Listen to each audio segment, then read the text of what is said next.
Unsaid PH.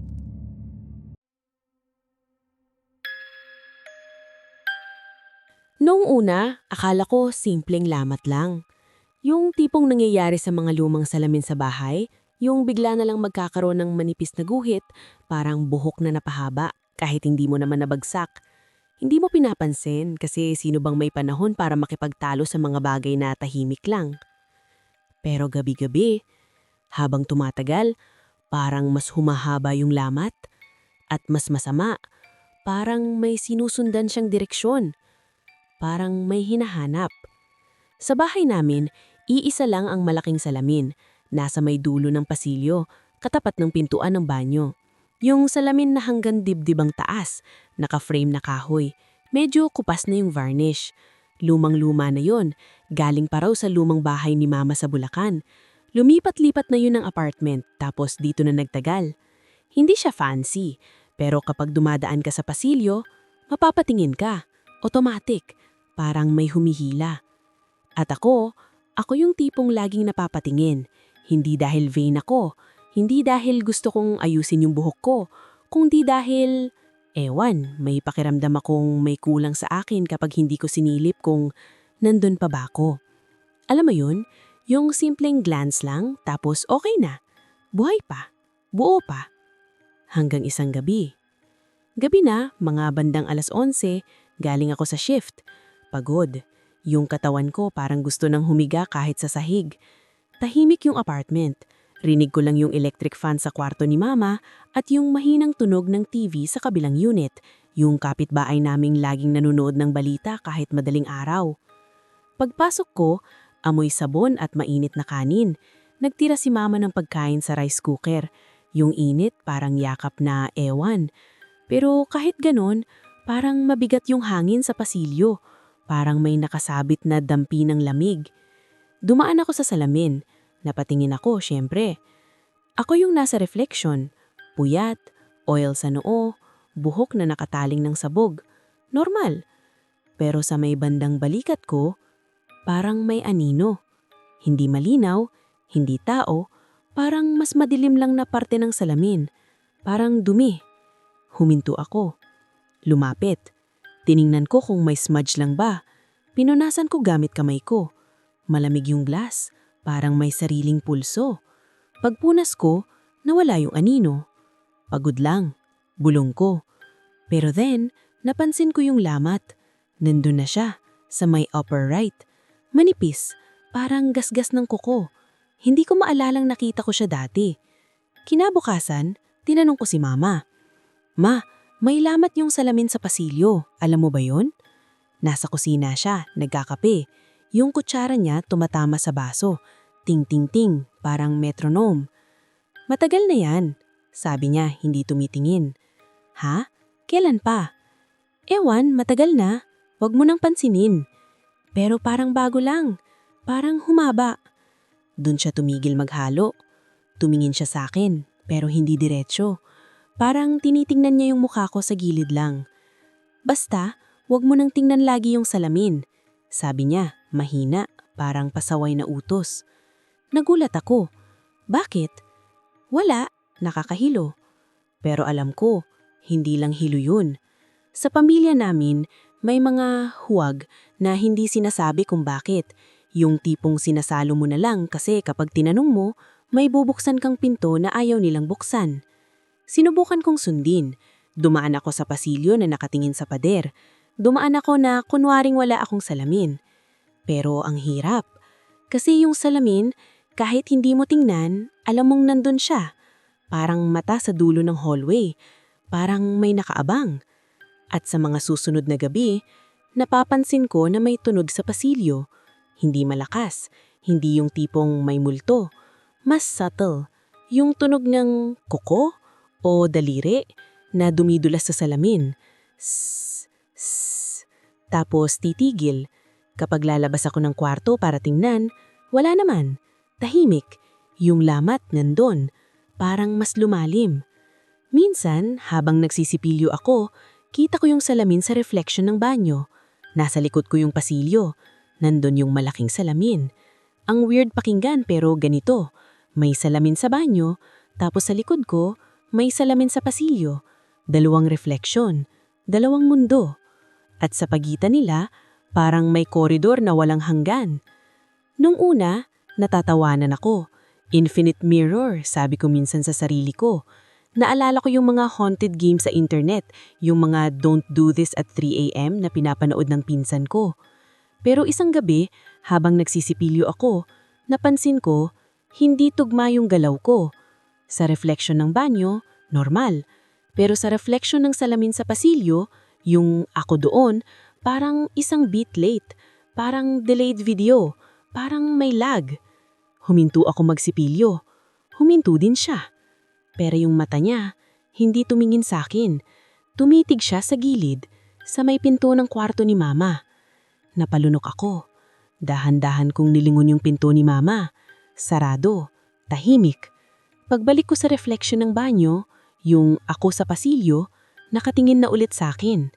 Nakaniti. Hindi ako nakangiti. Ibinaba ko yung toothbrush. Tumulo yung laway at toothpaste sa lababo. Narinig ko yung patak, patak, patak. Huminga ako ng malalim. Okay, sabi ko, pilit kalmado. Okay, pagod lang. Pero habang sinasabi ko yon, naramdaman ko yung balahibo sa braso ko. Tumatayo. Parang may dumaan na hangin sa balat ko. Pero wala namang bukas na bintana. Kinabukasan, kinausap ko si Mama ulit. Hindi ko sinabi lahat. Hindi ko kayang sabihin yung ngiti. Baka sabihin niyang nag-iimbento ako. O baka matakot siya. Ma, sabi ko habang naguhugas siya ng pinggan, bakit mo dinala dito yung salamin? Galing talaga yan sa Bulacan, di ba? Hindi siya tumigil maghugas. Pero nag-iba yung galaw niya. Mas mabagal. Mas maingat. Parang may iniingatan siyang tunog. Oo, sabi niya, kay lola mo yan. Bakit parang ayaw mong tumingin doon? Tumigil siya. Pumikit sandali. Tapos nagpunas ng kamay sa apron. May mga bagay, sabi niya, na kapag tinitingnan mo ng tinitingnan, natututo silang tingnan ka pabalik. Nalamig ako. Anong ibig mong sabihin? Tumingin siya sa akin. This time diretso. Yung mata niya, pagod. Pero may nakatagong takot na matagal nang nakatago. Wala, sabi niya agad. Parang binura niya yung sarili niyang sinabi. Basta, huwag mo nang gawing hobby yung salamin. At doon niya binago ang usapan. Tinanong niya kung kumain na ba ako, kung may sahod na ba, kung may bayad na ba sa Meralco. Pero yung sinabi niya, hindi na naalis sa uhol ko. Natututo silang tingnan ka pabalik. Gabi-gabi, dumadaan ako sa pasilyo na pilit hindi tumitingin. Pero minsan, hindi ko napipigilan. Lalo na kapag galing kang banyo at patay na yung ilaw sa sala. Yung pasilyo lang yung may ilaw na galing sa nightlight na nakasaksak sa outlet. Kulay dilaw, parang laging dapit hapon. At tuwing sisilip ako, may maliit na pagbabago. Minsan, mas maputi yung reflection ko, parang nilagyan ng filter. Minsan, mas madilim yung mata, parang mas malalim yung eye bags kesa totoo. At yung lamat, humahaba. Hindi pa taas, hindi pa baba, pahalang, parang bibig. Nung napansin ko yon, kinalabutan ako. Kasi sa layo, parang ngiti nga. Yung lamat, parang nakanganga. Parang may gustong magsalita. Isang gabi, narinig ko si Mama sa kwarto niya, kausap sa telepono. Mahina lang, pero rinig ko sa labas. Oo ate, nandito pa rin. Hindi ko na alam. Oo, yung salamin. Tumigil ako sa pasilyo. Nakatayo ako mismo sa harap ng salamin. Hindi ko gustong tumingin pero nararamdaman ko siya. Parang humihinga sa tapat ng mukha ko. Hindi ko sinasabi sa kanya. Kasi paano? Baka lalong, oo, natatakot ako. Parang may kumapit sa dibdib ko. Tungkol sa akin? Oo, lumalaki. Yung lamat. Nanikip yung latamunan ko. Lumalaki. So totoo, hindi lang ako.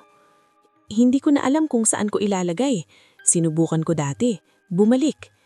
Bumalik? Parang may lamig na gumapa sa paa ko. Okay, sabi ni Mama. Oo, mag-aalay ako bukas. Sige. Napahawak ako sa bibig ko. Parang may gusto akong pigilang lumabas. Sigaw? Tanong? Iyak? Umatras ako pabalik sa kwarto ko, dahan-dahan para hindi ako marinig. Pagpasok ko, sinara ko yung pinto, sumandal ako, at dun ko lang napansin, nanginginig yung kamay ko. Hindi ako nakatulog agad. Nakahiga ako, nakatingin sa kisame. Naririnig ko yung tunog ng pasilyo, yung shhh, shhh. Parang may hinihimas yung salamin. Minsan, may tunog ng mahina. Tok, tok, tok. Parang may kumakatok sa glass. Hindi ko alam kung katok yun o kung yung lamat mismo ang gumagalaw. Bandang 2:00, narinig ko si Mama lumabas ng kwarto. Narinig ko yung tsinelas niya sa sahig. Flak-flak, papunta sa pasilyo. Tapos, huminto. Tahimik. Tapos may mahinang boses siya. Halos bulong. "Huwag," sabi niya. "Huwag ngayon." Napatayo ako sa kama ko, pero hindi ko binuksan yung pinto. Nakikinig lang ako. Humahawak ako sa doorknob, pero parang nasusunog yung palad ko sa kaba. May isa pang boses. Hindi ko masabi kung lalaki o babae, hindi malakas. Parang galing sa kabilang side ng salamin. Parang boses na dumadaan sa tubig. Sandali lang. Ingles yun. Malinaw, calm, parang nakikiusap. Sumikip dibdib ko. Kasi si Mama, hindi marunong mag-Ingles ng ganun kalinis. Hindi siya yung tipong magsasabi ng sandali lang in Ingles. "Please," sabi ng boses, "let me out." Narinig ko yung hingal ni Mama. Parang umiiyak siya pero pinipigilan. "Hindi," sabi niya. "Hindi ka nalalabas." Tapos narinig ko yung parang pagdampi ng palad sa salamin. Plak, plak, sunod-sunod, mabilis, pero hindi galit.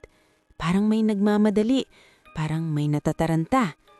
Naramdaman ko yung sariling hininga ko, mabilis na mabilis. Parang ang liit ng kwarto ko, parang kulang ang hangin. "Ma!" bulong ko, pero hindi ko binuksan yung pinto. Tapos biglang tumahimik. Yung fan sa loob ng kwarto ko, yun lang yung tunog. Whir, whir. At pagkatapos ng ilang segundo, narinig ko si Mama bumalik sa kwarto niya. Mas mabigat yung hakbang. Parang may dala siyang bigat sa dibdib na hindi ko kayang buhatin. Kinabukasan, nagkunwari akong normal. Si Mama rin. Nagluto siya ng tinapa at itlog. Amoy usok, amoy almusal na pang-uwi sa probinsya. Pero sa gitna ng amoy na yon, nandun pa rin yung lamig na hindi ko mahanap saan nanggagaling. Habang kumakain kami, napatingin ako kay Mama. "Ma," sabi ko, "may narinig ako kagabi." Napatigil siya sa pagbalat ng itlog. Dahan-dahan siyang tumingin sa akin. "Anong narinig mo?" Tanong niya, neutral, pero yung mata niya, nagmakaawa na huwag kong ituloy. "May kausap ka," sabi ko, "sa pasilyo." Humigpit yung hawak niya sa kutsara. "Narinig mo?" sabi niya. "Oo." "Ma, ano yun?" Huminga siya ng malalim, tapos tumawa siya ng mahina. Yung tawang walang saya, yung tawang pangtakip. "Anak, minsan naririnig mo lang sarili mo pag pagod ka." "Ma," sabi ko, mas firm. "Narinig ko yung boses, Ingles. Sabi niya, 'Let me out.'" Nawala yung kulay sa mukha ni Mama. Hindi na siya makatanggi. Ibinaba niya yung kutsara. Tumitig siya sa mesa. Parang dun siya mas ligtas tumingin kaysa sa akin. "Wala kang dapat gawin," sabi niya. Mahina. "Wala." "Ma, ano ba to? Bakit may tao sa salamin?" "Hindi tao." Tapos parang nagsisi siya na sinabi niya. Pumikit siya. Hindi ko alam. Basta hindi tao." Tahimik kami. Yung tinapa sa plato ko, biglang parang masyadong maalat. Yung hangin masyadong siksik. "Bakit mo dinala?" tanong ko. "Dahil wala akong mapaglagyan. Dahil akala ko kapag kasama natin, mas kaya ko siyang bantayan." "Bantayan?" ulit ko. Tumanggo siya, mapagbagal. "May nangyari sa Bulacan nung bata pa ako. Yung lola mo, Mahilig siya sa mga lumang gamit. Mahilig siya sa ukay-ukay, sa junk shop, sa mga lumang bahay. Isang araw, may dinala siyang salamin. Sabi niya galing daw sa lumang bahay na ginabana. Ang ganda raw, ang linaw. Napakapitan ako sa baso ko. Yung tubig, nanginginig yung surface. Pagkabit niya sa bahay, doon nagsimula yung mga kakaiba. Hindi naman agad multo-multo. Subtle lang. Nawawala yung mga bagay. May tunog sa gabi. May amoy ng lumang aparador. Basang kahoy. Then, one night, sabi niya, English. Pero pilit, parang hirap siya. Narinig namin, may kumakatok sa salamin. Huminga siya, parang inuubos niya yung hangin para lang masabi. Sabi ng lola mo, huwag daw papansinin, huwag daw sasagot. Kasi kapag sumagot ka, alam nilang kaya kang kausapin. Ma, sino yung sila? Hindi siya sumagot agad. Tapos dahan-dahan niyang sinabi, yung nasa kabila. Yung simpleng salitang yun, parang binasag yung loob ko. Kasi biglang naisip ko yung infinite mirror, yung corridor na walang hanggan. Kung may kabila, ibig sabihin may lugar talaga. At kung may lugar, may nakatira. Anong nangyari? Tanong ko. Nung tumanda na yung lola mo, mas naging malakas. Yung katok, yung boses. Minsan hindi nakatok, parang may kumakaros sa loob, parang may gustong lumabas. Naramdaman ko yung kati sa batok ko, parang may kuko din na dumadaan. Tapos isang araw, sabi ng mama, nawala yung kapatid ko, yung bunso ni lola. Namamalaki yung mata ko. Tito mo? Tumanggo siya. Bata pa yun. Ang sabi lumabas daw para maglaro. Pero may nagsabi, may kapitbahay, na nakita raw niya na nakatayo si tito mo sa harap ng salamin. Nakatingin lang, tahimik, parang may kausap. Hindi ko namalayan, napapikit na pala ako. Parang ayaw kong makita sa isip ko. Hinila pa? Tanong ko, halos bulong. Walang nakita, walang sigaw, walang tunog na malaking gulo. Basta nung hinanap na siya, wala na. Anong ginawa ni Lola? Pinatanggal niya yung salamin, tinakpan, pinabalot. Sinubukan niyang ipatapon, pero bumabalik. Lagi, kahit saang ilagay, parang umuuwi. Bakit? Tanong ko. Kumunot noon ni Mama at doon ko nakita yung galit niya na matagal nang nakatago. Galit na may halong hiya, parang galit sa sarili. Kasi may naiwan, kasi may kinuha. Tahimik. Ma, kinuha niya yung tito mo? Hindi siya sumagot, pero umiwas siya ng tingin. At sa pag-iwas na yun, doon ko naramdaman yung bigat ng sagot. Pagkatapos ng usapan na yun, hindi na ako mapakali sa bahay. Kahit umaga, kahit may araw, kahit may amoy ng tinapa sa hangin, parang may parte ng apartment na laging gabi. At yung pasilyo, parang humaba, parang mas makitip, parang mas malalim yung dulo kung nasaan yung salamin. Tinry kong takpan. Isang hapon, kumuha ko ng kumot, yung lumang kumot na may print ng bulaklak. Tinakpan ko yung salamin, siniksik ko sa gilid ng frame. Pagkahawak ko sa salamin, malamig siya. Pero hindi lang malamig, parang basa, parang may hamog kahit hindi naman umuulan. Tapos biglang kumirot yung ulo ko. Yung kind of pain na parang may sumisikip sa loob ng skull. Napapikit ako.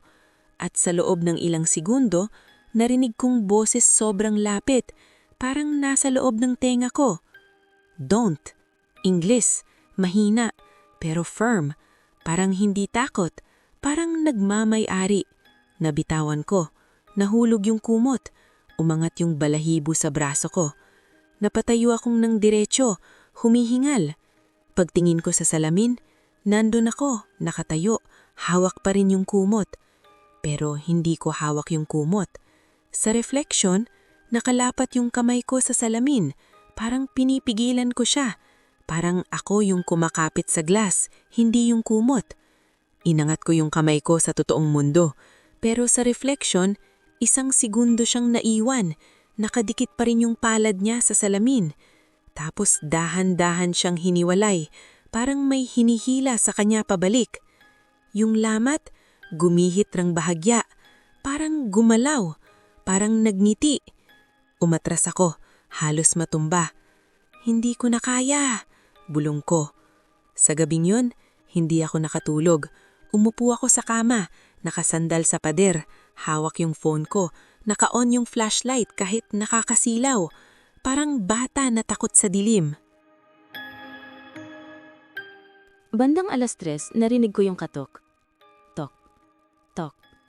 Hindi sa pinto, sa salamin. Sunod-sunod, consistent, parang may rhythm. Tapos may boses na dumaan, parang galing sa ilalim ng tubig. "You're tired," sabi niya. "I can help." Muntik akong matawa sa sobrang absurd, pero walang lumabas na tawa. Kasi yung boses, pamilyar. Hindi ko alam kung bakit, pero pamilyar. Parang boses ng sarili ko kapag nag-iisip ako mag-isa. Yung voice sa ulo ko, pero ginawang tao. "Stop," bulong ko. "Please, stop." Tapos sagot niya, Tagalog na. Malambot, parang kilala niya ako. "Pagod ka na, di ba?" Nanlaki mata ko. Hindi ako gumalaw. Ang ginawa ko lang, huminga. Dahan-dahan, para hindi niya marinig na naninginig ako. "Wala ka namang masabihan," sabi niya. "Kahit si mama mo, hindi niya sinasabi sa'yo lahat." Narinig ko yung fan. Her, parang lumalayo. "Kita-kita naman," sabi niya, "na tinitipid ka ng mundo." Napatakip ako ng bibig kasi may parte sa akin na gustong sumamot, may parte sa akin na gustong maglabas ng sama ng loob. Parang may kamay na humahawak sa dila ko at gustong itulak palabas. At doon ko naintindihan, hindi siya basta katok, hindi siya basta multo, para siyang kausap. Yung kausap na matagal mo nang hinahanap kapag wala kang masabihan, yung boses na hindi ka huhusgahan, yung boses na saktong-sakto sa hiwa ng pagod mo. At yun ang nakakatakot, kasi hindi siya nananakot, nangaakit siya. "Anong gusto mo?" tanong ko, mahina. Hindi ko alam kung bakit ako nagsalita. Siguro dahil pagod, siguro dahil gusto kong matapos na. Tahimik sandali, tapos sagot niya sobrang simple. "Palit." Isang salita lang, pero parang may bigat na tumama sa dibdib ko. "Palit?" Ulit ko. "Pahinga," sabi niya. "Ako muna." Naramdaman ko yung lamig sa paa ko, parang umakyat sa tuhod, parang may hamog sa loob ng kwarto, parang may pader na unti-unting lumalapit. "Anong ibig mong sabihin?" tanong ko, nanginginig. "You step closer," sabi niya. English ulit, gentle. "Just look. Just look." At dun ko naalala si Tito, bata, nakatayo sa harap ng salamin, tahimik, parang may kausap. At dun ko rin maalala yung ugali ko, yung kailangan kong silipin kung nandun pa ba ako. Baka yun ang hinahanap niya, yung tao na laging naghahanap ng sarili. Tumayo ako. Hindi ko alam kung bakit, parang hypnotized, parang may tali sa dibdib ko na hinihila papunta sa palisyo. Binuksan ko yung pinto ng kwarto ko. Yung palisyo dilaw yung ilaw, yung hangin malamig, amoy lumang kahoy at basang tela, parang cabinet sa lumang bahay, parang ulan na hindi bumabagsak. Nandun yung salamin sa dulo, nakaharap sa akin, tahimik pero parang gising. Habang lumalakad ako, naririnig ko yung sariling hininga ko. Parang tumatama sa dinding at bumabalik. Paglapit ko, nakita ko yung lamat, mas malinaw, mas mahaba, at oo, parang bibig nga, parang smile na pilit. Tumingin ako sa reflection. Ako, nandun. Pero iba, mas relaxed yung balikat, mas tuwid yung leeg, parang mas buo. At yung mata, may something na hindi akin. Nangiti siya ng konti, yung ngiting hindi masaya pero hindi rin galit, yung ngiti ng taong alam ang sikreto. Behind her, behind me, may isa pang anino. Sa may bandang likod, sa may pintuan ng kwarto ni Mama. Parang may nakasilip na bata pero hindi ko makita ang muka. Napalunok ako. Ma, bulong ko. Hindi ko alam kung tinatawag ko ba siya o kung humihingi ako ng tulong sa hangin. At bigla narinig ko yung pinto ni Mama bumukas. Anak, tawag niya. Paos, antok pero may panik. Bakit gising ka? Hindi ako lumingon. Hindi ko kayang lumingon. Kasi sa refleksyon si Mama hindi pa lumalabas. Sa refleksyon, sarado pa rin yung pinto niya. Pero naririnig ko siya sa totoong mundo. Anak, ulit ni Mama, mas malapit na. Lumayo ka dyan. Doon ko naramdaman yung luha sa mata ko. Bigla, mainit, parang nagising yung katawan ko. Ma, sabi ko, nanginginig. Hindi tugma. Tumigil si Mama. Anong hindi tugma? Si Mama sa salamin, hindi ka lumalabas. Tahimik. Tapos narinig ko siya huminga. Yung hininga ng taong matagal nang may alam pero umaasa pa rin na hindi na uulit. Huwag mo siyang titingnan, sabi niya. Sobrang hina. Huwag mong kausapin. Pero huli na. Narinig na ko. Naramdaman ko na. Sa salamin, yung ako, umangat yung kamay. Dahan-dahan, inilapat niya sa glass. Palad sa palad kung ilalapat ko rin. Parang invitation. At sa loob ko, may part na gustong sumunod. Yung part na pagod. Yung part na gustong bumitaw ng responsibilidad. Yung part na gustong may sabihin na, ako muna. You deserve rest, sabi ng boses. Parang galing sa mismong lamat. Parang yung lamat yung bibig niya. Anak, sigaw ni Mama biglang lakas. Tingin sa akin. Hindi ako makalingon. Parang may magnet sa mata ko. Tingin sa akin ulit. Ni Mama nanginginig. Dito! Pinilit kong gumalaw. Pinilit kong ilihis yung tingin ko. Parang binubunot ko yung mata ko sa sariling ulo. Paglingon ko kay Mama, nandun siya sa gilid. Hawak yung rosaryo niya. Puti yung mukha niya. Basang-basa yung mata niya. Dahan-dahan, sabi niya parang kinakausap niya yung batang madudulas. Umatras ka. Huwag kang titingin ulit. Ma, naririnig ko siya. Sabi ko, halos hindi ko mailabas. Alam ko, sabi niya, narinig ko rin yan dati. Bakit hindi mo sinabi sa akin? Dahil, sabi niya umiiyak na, akala ko, kaya ko. At sa likod ko, sa salamin, narinig ko ulit yung boses. Calm, almost kind. She can't. Nanginig tuhod ko. Ma, anong gusto niya? Hindi sumagot si Mana. Parang takot siyang bigyan ng pangalan. Parang takot siyang gawing totoo. Humakbang siya palapit, dahan-dahan, hindi tumitingin sa salamin. Nakatingin lang siya sa akin. Anak, sabi niya, pumikit ka, please. Pinikit ko yung mata ko. Agad, parang relief. Parang biglang nawala yung liwanag na masyadong talim. Pero kahit nakapikit ako, naririnig ko yung salamin. Naririnig ko yung sss, sss. Parang may hinahaplos ulit. Parang may gumuguhit sa lamat. Naririnig ko rin yung boses. Mahina na ngayon. Parang nasa loob na ako. Open. Umiiyak ako. Ma, ayoko. Sabi ko. Good. Sabi ni Mama nanginginig. Huwag. Hinawakan niya yung kamay ko. Mainit yung palad niya. Ramdam ko yung kalos sa daliri niya.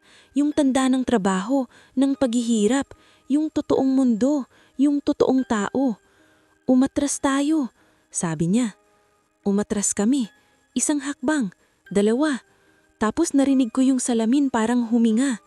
Isang mahabang malalim na hininga. Parang naiinis siya. At sa likod ng talukap ng mata ko, may nakita akong liwanag na pumipitik. Parang may kumukuha ng picture. Napatigil ako. Ma, may nakita ako. Huwag, sabi niya agad. Huwag mo nang ikwento. Huwag mo nang bigyan ng kwento. Pero too late na. May natamak na. Pagdating namin sa sala, pinaupo niya ako. Pinahusayan niya ako ng tubig. Pinahawakan niya ako sa rosaryo. Nagdasal siya. Hindi yung malakas. Yung dasal na parang inuubos yung hininga para lang manatili sa ibabaw. Ma, sabi ko, paos. Kanino ka nag-aalay? Hindi siya sumagot. Tapos tumingin siya sa direksyon ng palisyo. Parang may naririnig siya na ako hindi ko naririnig. Sa katahimikan, Sabi niya, halos pabulong, para hindi na siya magutom. Gutom? Ulit ko. Tumango siya. Gutom sa tingin, gutom sa pansin, gutom sa taong handang pumalit. Nalambot ako kasi naisip ko ulit si Tito, yung pagkawala na walang sigaw, walang gulo, tahimik lang. At naisip ko rin yung sarili ko, yung pagod ko, yung mga gabing gusto ko na lang maglaho sandali, yung mga araw na gusto kong ibang buhay. Parang may nakikinig pala sa mga ganong isip. Lumipas ang ilang araw na parang walang nangyari. Nagkunwari kami ni Mama na normal, pero may bagong rule sa bahay. Tinakba na ni Mama yung salamin. Hindi kumot, mas makapal, tela na itim, parang kurtina. Tinalian niya sa frame, siniksik niya sa gilid, parang sinelyuhan. At ako? Sinunod ko. Hindi ko na tinitignan. Hindi ko na dinadaanan ng mag-isa. Kapag gabi, sabay kami ni Mama magpatay ng ilaw. Kapag kailangan kong magbanyo, binubuksan ko lahat ng ilaw kahit mataas bell. Wala nang nightlight ambience, wala nang romantic na dilaw. Pero kahit natakpan yung salamin, nandun pa rin yung tunog. Minsan, habang nanunood ako sa phone ko sa kama, maririnig ko yung mahinang tok, tok. Parang nagtetest kung may makikinig. Minsan, maririnig ko yung parang pagdulas ng daliri sa tela. Shhh! Parang hinahaplos niya yung takip, naghahanap ng butas. At sa pinakamahinang paraan, kapag sobrang tahimik, maririnig ko yung boses sa loob ng ulo ko. Hindi ko alam kung akin o kanya. You could rest. At dun ko naintindihan yung pinakamahirap tanggapin. Hindi mo kailangang buksan yung salamin para kausapin kanya. Kasi yung salamin, parang ideya. Ideya ng ibang version mo. Yung version mo na hindi pagod, yung version mo na walang utang, yung version mo na walang iniintinding nanay, walang bills, walang sakit sa likod, walang shift. At kapag pinakinggan mo siya, parang sinasabi niyang may shortcut. One step closer. One look longer. Palit. Isang gabi, umuwi ako ng mas maaga kaysa kay Mama. Nasa trabaho pa siya. Mag-isa ako sa apartment. Pagpasok ko, tahimik. Amoy detergent, amoy lumang semento, amoy hapon. Dumaan ako sa pasilyo. Nakita ko yung itim na tela na nakatakip sa salamin. Nakatali. Maayos. Pero paglapit ko, napansin ko may maliit na bukol sa tela. Parang may nakadikit mula sa loob. Parang palad. Huminto ako. Hindi ako huminga. Tapos, dahan-dahan gumalaw yung bukol. Parang dumidiin. Parang sinusubukang lumabas sa tela. Parang may kamay na gustong ipaalala na nandito siya. Sa sobrang takot ko, hindi ako sumigaw. Ang lumabas lang sa bibig ko pabulhong. Hindi. Tumigil yung bukol. Tahimik. Tapos, narinig ko, sobrang hina. Parang hangin lang sa tenga. Not yet. Umupo ako sa sahig, sa gitna ng pasilyo. Doon ako umiyak, pero pinipigilan ko yung tunog. Yung luha ko mainit, yung sahig malamig. Ramdam ko yung sarili kong dibdib na umaangat bumabagsak, parang gusto kong habulin yung hangin. Kasi doon ko na-realize, hindi siya nagmamadali. Hindi siya jump scare, hindi siya habulan, hindi siya biglaang pananakot. Slow siya. Patient. Parang alam niyang may araw na babagsak ka rin. May araw na mapapagod ka rin ng sobra. May araw na maghahanap ka ng pahinga, kahit mali. At sa araw na yun, wala siyang gagawin. Ikaw yung lalapit. At siguro yun yung pinakamasaklap. Hindi niya kailangan ng lakas para manalo. Kailangan lang niya ng panahon. Ngayong gabi, naririnig ko na naman yung tok, tok, tok. Si Mama tulog niya. Ako gising. Naka-off yung ilaw. Yung phone ko lang yung liwanag. Hindi ko alam kung bakit ko to kinukwento. Siguro kasi natatakot akong mag-isa sa utak ko. Siguro kasi kapag sinulat ko, kapag sinabi ko sa'yo, parang nababawasan yung bigat kahit konti. Pero habang tinatype ko to sa isip ko, Habang binubuo ko sa boses ko, naririnig ko yung mahina niyang tawa sa pasilyo. Hindi malakas, hindi masaya, parang satisfied. Parang may tao sa kabilang side na nakikinig din. At bago ko tapusin, may gusto akong aminin, yung ayokong aminin kahit sa sarili ko. Minsan kapag sobrang pagod ako, kapag sobrang bigat ng mundo, naiisip ko rin, paano kung isang hakbang lang? Paano kung isang tingin lang? Hindi ko ginagawa, hindi pa. Pero may mga sandali na nahuhuli ko yung sarili ko na nakatitig sa itim na tela na nakatakip sa salamin, na parang hinihintay ko sang magsalita ulit, na parang hinihintay ko yung alok. At dun ko nararamdaman yung lamat sa loob ko, yung lamat na hindi nakikita, pero humahaba din. Pahalang, parang bibig, parang ngiti, parang pintuang hindi ko pa binubuksan. Tok, tok, tok. Tapos biglang tahimik. At sa katahimikan na yon, mas naririnig ko yung sarili kong boses sa loob ng ulo ko. Hindi ko na alam kung akin pa ba, napabulhong nagsasabing, "Look."